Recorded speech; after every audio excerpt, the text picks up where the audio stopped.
am really honored and humbled to be here to talk about the greatest experiment in higher education in the world. That is the HBCU experience. And in a minute, I will be expounding on that. You know, about 30 years ago, I found myself actually playing with a bunch of kids. And we lost a football game. I still cannot say soccer, so you know what I'm talking about. And we came home and we started complaining. And that is actually my introduction to African American history. We had an uncle who was a history teacher. He sat us down and he told us, "You guys dare complain. That is un-black. That is un-African." He said, "You had a gentleman who was born into slavery. And by the time he died in 1915, he was the most important black people in America. And he was born into slavery. How did he do it? He never complained. He never took anything for granted. He earned every single thing he had in his life. And that is the spirit I want you boys to walk in this life believing." So that's why today, my conversation is really one of these experiences that is very seldom talked about, with an impact that is almost outside of this world. That is the HBCU experience. Let me see if it's moving. Okay, for some reason. Let me see something here. Yeah, it's working? Yeah. Just point it to the computer. Okay, it should be moving. Let me see.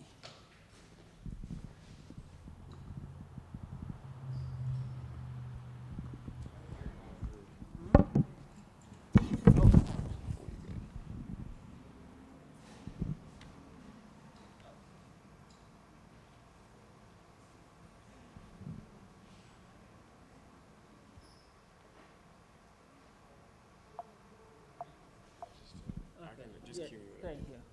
All right. Slide, please. Okay. But to understand this one, we need to go through the context, and you can go on to the next slide, through what I call the triad of African American institutions. If you study the institutions of this country, you quickly understand a little bit, yes, with that beautiful accent, right? Yes.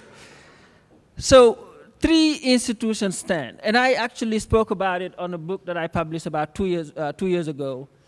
The first institution is the black church, the black press, and of course, black institutions of higher education. And again, you have here a picture for those who cannot read it, right?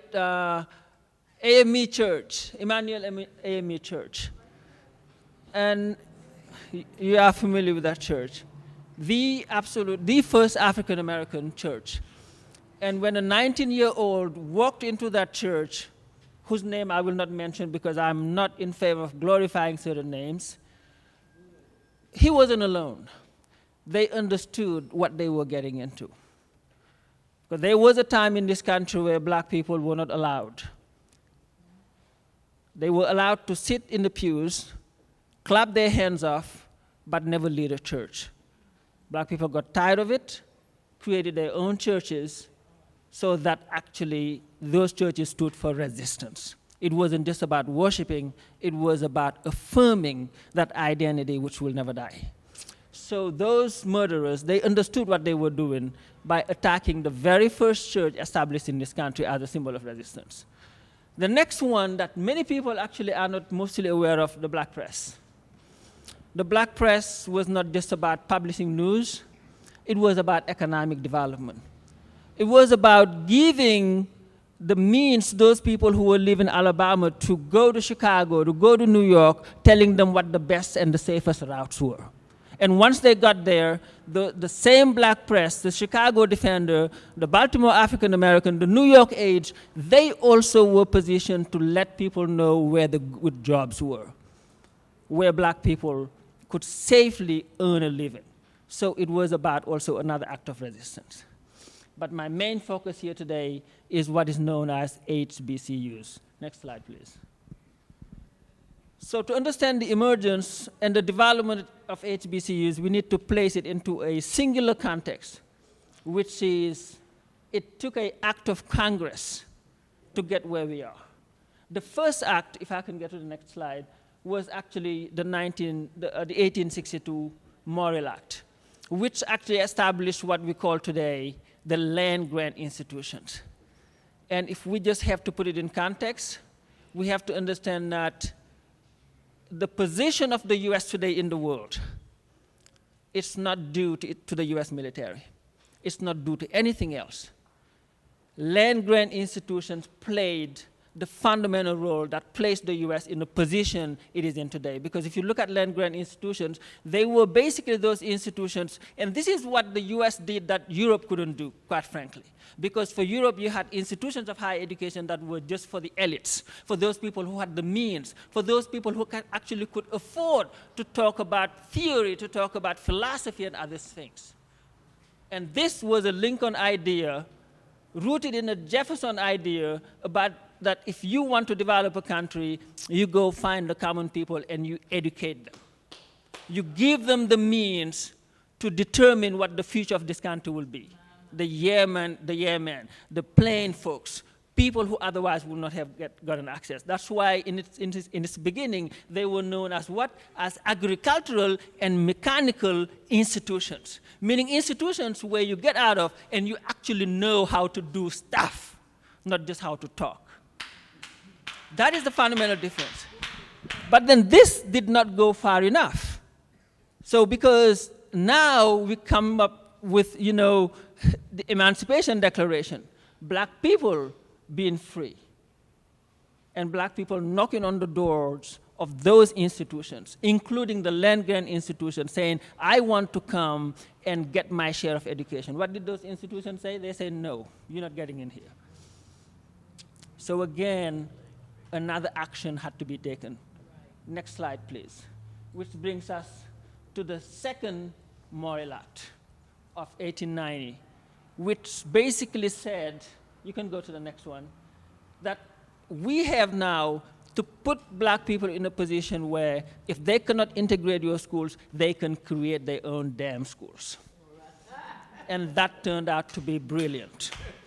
It turned out to be brilliant because HBCUs now with that have come to do things that land-grant universities and other universities could not do. Meaning what? We can take a rough diamond. We can take a child that the public school system has failed, literally, because they were underfunded, defunded, and abandoned. And by the time we get them, we turn them into revolutionaries. We turn them into change agents. We turn them into things, into ideas and ideals that make this country. I'm from Tuskegee, but we love our HBCUs. So I'm going to begin as far away as possible. I'm going to begin with Howard University. A gentleman called Houston, Charles Houston, I don't know if the name is familiar, founded a law school. And everybody was deriding that law school, giving it all the names they could. You know what he told them? This law school will change the country. He looked at a young man who was an average student, who almost was not going to go to law school, who was just going to go about his life, and sat that young man down and told him, you are going to get into this law school, you are going to graduate in this law school, but once you do, I know you are going to change this country. You know who that gentleman is? Thurgood Marshall. So that's what HBCUs do. They take products that are brilliant, but failed by society, and give them back their brilliance. That's the beauty of HBCUs. If I can have the next slide, please. And this is why HBCUs, when you're thinking about them, you're thinking about somebody punching literally above their weight. And I say it here, HBCUs have done more for the social, political, and economic progress of African Americans than any other institution, period. No other institution has done so much with so little. than HBCUs. And I'm going to show it through numbers. Next slide, please. We are only, 3% of the nation's colleges and universities. What do? We produce 20% of all African-American graduates. What else do we do? 80% of the nation of black judges in the nation. We produce also 80% of all African-American attorneys. 30% of all graduates in STEM in the doctoral programs come from HBCUs. More than 50% of African-Americans who are public school teachers, they come from HBCUs. More than 70% of African-American dentists come from HBCUs. And the list can go on and on. If you can give me the next slide, please. And then we have a solid economic impact. And that is what we call the 130 billion impact.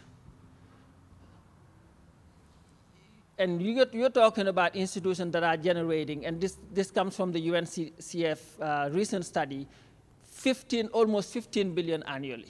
And this is almost the equivalent of the top 200 on the Fortune 500 list of America's largest corporations. And also in terms of jobs, we generate more than 130,000 jobs. We generate, already said this one, 130 billion.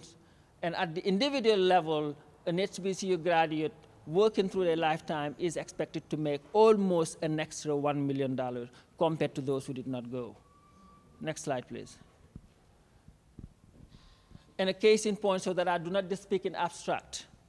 Again, I say I love all of my HBCUs. Matter of fact, my first job was at Howard University, so I love it. Right. Tuskegee, look at what we have done. The number one producer of African-American veterinarians in the country. I'm not talking about in Alabama. Did you hear me? In the country, period. We produce more veterinarians. 75% of all veterinarians, of all African-American veterinarians in this country come from Tuskegee. Number one producer of African-American in aerospace engineering. Number one producer of African-American PhDs in material science engineering. And number one also for those who hold baccalaureate degrees in math, science, engineering in Alabama. We're the first nursing baccalaureate program in the state of Alabama and one of the oldest in the US. We're a leading producer of African-American graduates in chemical, electrical, and mechanical engineering. And among the top we also participate in the defense of this country. And I will lay a focus on that point later when I begin to talk about the political and civil rights impact of HBCUs in this country. Next slide, please. So a 2014 study showed that basically where you have an HBCU, you have an economic dynamics that goes on. More jobs, more trained workforce, and also we're talking about $242 million for the local, regional, and local and regional economies. We also, and then I'll skip the rest, but the most important takeaway here is for every dollar spent by Tuskegee and its students, it produces a positive economic impact generating 1.29 in initial and subsequent spending for the local and regional economies, meaning the dollars keeps multiplying thanks to HBCUs. And then, of course, the employment impact, more than 2,000 jobs. I will skip that. In 2014, that's when that study was done, we graduated 426 students. And they're all expected to have a combined total earning of $1.2 billion over their lifetimes. And this is why also for that study, Tuskegee was named the best value education, pound per pound, in Alabama. Because our graduates actually, we do more in moving people through the social ladder than any institution in Alabama, especially when it comes to minority students. So that's a remarkable achievement. And again, we just do not do the money, we also do the human being. We do the whole human being, the social justice impact of HBCUs.